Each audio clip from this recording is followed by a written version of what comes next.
សួស្តីទាំងអស់គ្នាចូលជាមួយមីនភេទទី13ណាហើយអ្នកទាំងអស់គ្នាមិនចុច subscribe មីននៅបើនៅទេកុំភ្លេចចូលចុច subscribe ឲ្យមីនម្នាក់មួយណាចឹងកុំឲ្យខាតពេលយូរយើងបន្តសាច់រឿងយើងទាំងអស់គ្នាហ្វឹងយូដើរមកដល់និយាយថានៅទាំងពីរមកថ្មីក៏នៅទីនេះដែរមែនហើយគាត់ក៏សួរទៅចុះណាលីងហើយមើលផេករបស់គេក៏វាទៅថានាងទៅសាបាត់ដែរហ្វឹងយូក៏បន្តទៅថ្ងៃនេះខ្ញុំនឹងប្រាប់អ្នកទាំងអស់គ្នារឿងមួយអ្នកទាំងអស់គ្នាវឹកហាត់មួយសប្តាហ៍ហើយខ្ញុំក៏ទទួលបានមតិកែលម្អតិចតួចដែរពីអ្នកជំនាញនៅក្នុងហាងរបស់យើងដែលវាទៅនឹងការវឹកហាត់របស់អ្នកទាំងអស់គ្នាហើយជាដំបូងយើងសូមអបអរសាទរទៅដល់ខេដោយក្នុងមួយសប្តាហ៍នេះនាងទទួលបានការសរសើរច្រើនជាងគេពីគ្រប់គ្នានៅក្នុងហាងសាឡនរបស់យើងឥឡូវនេះខ្ញុំសូមបង្កើតប្រាប់អ្នកទាំងអស់គ្នាថានាងទៅបានដំឡើងពីកូនជាងធម្មតាទៅជាអ្នកវឹកហាត់នៅក្នុងផ្នែក stylist ហើយម្យ៉ាងទៀតចាប់ពីថ្ងៃស្អែកទៅគឺនាងអាចធ្វើសេវាកម្មកសក់ឲ្យភ្ញៀវបានចំណែកហ្វឹងញីវិញនាងក៏ទទួលបានការសរសើរច្រើនដែរទោះបីជានាងមានចំណុចខ្លះតែកែលម្អក៏ដោយហើយអ្នកជំនាញនៅក្នុងផ្នែក stylist ពួកគេរំពឹងខ្ពស់ចំពោះនាងដូច្នេះអ្នកដែលត្រូវបានតំណែងគឺមានតែពីរអ្នកហ្នឹងឯងដល់មកហ្វឹងឈូក៏បានប្រាប់ថាគឺថ្ងៃនេះមានតែប៉ុណ្្នឹងឯងអញ្ចឹងនាំគ្នាបាយជួទៅនៅពេលដែលហ្វឹងឈូរៀបដល់ចេញទៅសាវយនក៏បានខាត់គេសាវយនក៏សួរទៅចុះខ្ញុំមកអត់មានបានអីទេ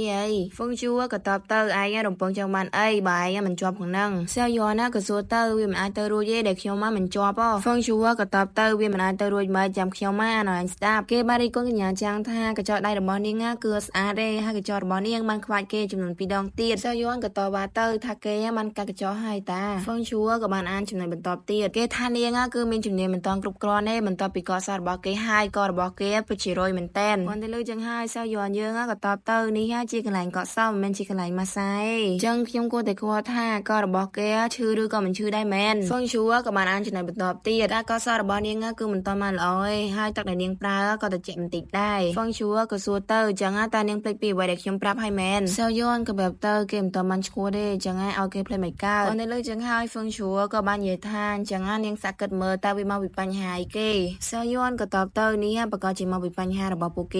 េហើយណាមួយនៅពេលដែលខ្ញុំកសោរបស់ពួកគេមានបាននិយាយផងហ្នឹងមែនហើយពួកគេអាចចង់ធ្វើបោកខ្ញុំពីខាងក្រៅក៏ថាបានពួកគេទាំងនេះមិនដឹងជាមនុស្សបែបម៉េចទេហ្វឹងឈូក៏តបទៅសាវយនណាឯងកុំបន្ទោសខ្ញុំអីខ្ញុំមើលទៅវាយុត្តិធម៌ហើយព្រោះអីខ្ញុំធ្លាប់ឃើញឯងពី3ដងហើយដែលធ្វើឲ្យសក់គេខូចហើយបើសិនម្នាក់ផ្សេងលាងសក់ឯងដោយវិធីដែលឯងធ្វើឯងប្រកាសជារុះរើហាងសាឡនរបស់គេចៅហើយចឹងហើយឯងកុំមើលងាយអាជីពនៃការកសាងនឹងអីសាវយនយើងក៏ប្រាប់ទៅដោយសារសប្តាហ៍មុនគេមិនសូវយកចិត្តទុកដាក់អីទាំងដែលខ្ញុំមិនចង់ធ្វើវាតែបើសិនជាខ្ញុំចង់ធ្វើវាខ្ញុំនឹងធ្វើវាបានល្អហើយលោកចាំមើលនិយាយរួចសាវយនយើងក៏ដើរចេញទៅហ្វឹងឈូក៏បាននិយាយថានាងសុទ្ធតែឲ្យខ្ញុំចាំមើលប៉ុន្តែអ្វីដែលនាងធ្វើមិនដូចអ្វីដែលនាងនិយាយសោះប៉ុន្តែនាងនៅតែមានភាពជឿជាក់ចឹងនាងគួរតែអនុវត្តបានច្រើនសាវយនយើងក៏ដើរមកវិញដល់និយាយថានាងបានដើររហូតមានអាគេអនុវត្តជាមួយនាងឯងចឹងហើយខ្ញុំមានតែកត់សាររបស់តកែគាត់ទៅលើចឹងហើយហ្វឹងឈូក៏បាននិយាយថាខ្ញុំមែនហើយគេក៏បានព្យាយាមហៅបុគ្គលិករបស់គេដែរប៉ុន្តែដូចជាមានអាគេនៅទេចឹងហើយហ្វឹងឈូក៏បង្ខំចិត្តឲ្យសាវយនយើងក៏សោយទៅនៅពេលដែលសាវយនយើងចាប់ដើមមកទឹករៀបនឹងកក់អីហ្នឹងហ្វឹងឈូ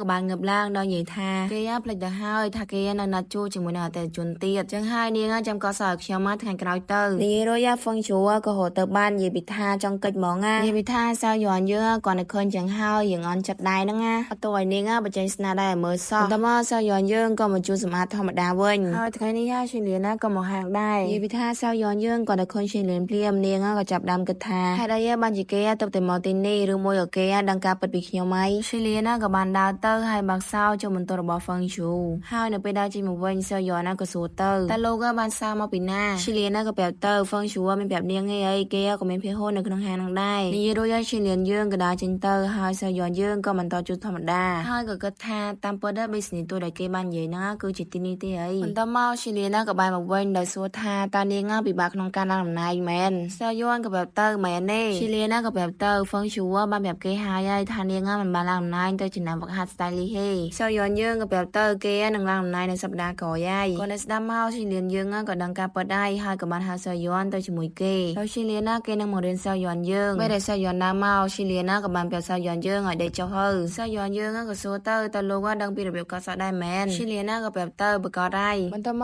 កឈីលៀនក៏ចាប់ដើមសរសក់ឲ្យសាវយនយើងសិនហើយគេក៏ចាប់ដើមបើកទឹកតិចៗដោយតែហ្វឹងឈូធ្លាប់បានប្រាប់សាវយនយើងអញ្ចឹងកំពុងតែកត់សក់ណាឈីលៀនក៏សួរទៅតើទឹកនឹងល្មមនៅវាតិចពេកអត់សាវយនក៏តបទៅថាវាមិនអីទេពេលដែលកំពុងកត់ហ្នឹងសាវយនយើងក៏ឆ្លៀតមើលមកកូនប្រុសគេទៀតមានអីឈីលៀនយើងក៏មើលវិញដែរធ្វើឲ្យសាវយនយើងអៀនហ្មងហើយគេក៏សួរទៀតទៅថាគេម៉ាសាប៉ុណ្ណឹង ងល្មមនៅឬក៏ចង់បានធ្ងន់ជាងហ្នឹងទៀតសែលយួនណាក៏ប្រាប់ទៅប៉ុណ្ណឹងគឺបានហើយចាំមើលឈីលៀនក៏សើឲ្យប៉ុណ្ណឹងហើយសែលយួនយើងដឹងតែចេះហើយបន្ទាប់មកក៏ដល់ពេលដែលឈីលៀនណាទៅផ្លុំសាម្ដងហើយអេដមីនណាសង្ស័យសែលយួនយើងបាក់ចលើឈីលៀនតិចតិចហើយពេលដែលកំពុងសត់សន់ហ្នឹងឈីលៀនណាក៏សួរថាតើប៉ុណ្ណឹងនាងរៀនចេះនៅសែលយួនណាក៏តបទៅនាងចេះហើយនាងប្រកាសជាប្រឡងជាប់នៅពេលក្រោយហ្នឹងហើយគាត់ទៅលើចឹងហើយឈីលៀនណាក៏ប្រាប់ទៅឥឡូវហ្នឹងខ្ញុំបានបង្រៀនវាហើយឥឡូវហ្នឹងខ្ញុំទៅសម្រាប់មុនហើយបន្ទាប់មកឈីលៀនណាក៏រៀបចំត្រឡប់ទៅវិញទៅដោយមាននិយាយទាំងអស់ហើយគេក៏ទួសែលយួនយើងនៅម្នាក់ឯងទៀតបន្ទាប់មកសែលយួនយើងក៏មកដល់បន្ទប់របស់នាងហើយដោយកំពុងតែគេងសុកហ្នឹងសែលយួនយើងក៏នៅឃើញអស់សំណើចថាវាមិនអាចទេដែលឈីលៀនណាចាត់តួអតិថិជនដូចជាស្ដាញ់ចឹងសែលយើងគឺមានតែប៉ុណ្្នឹងឯងបើសិនអ្នកនរគ្នាចង់តាមដានភាពបន្តកុំភ្លេចចុច Subscribe ឲ្យមានអ្នកមួយមែនណា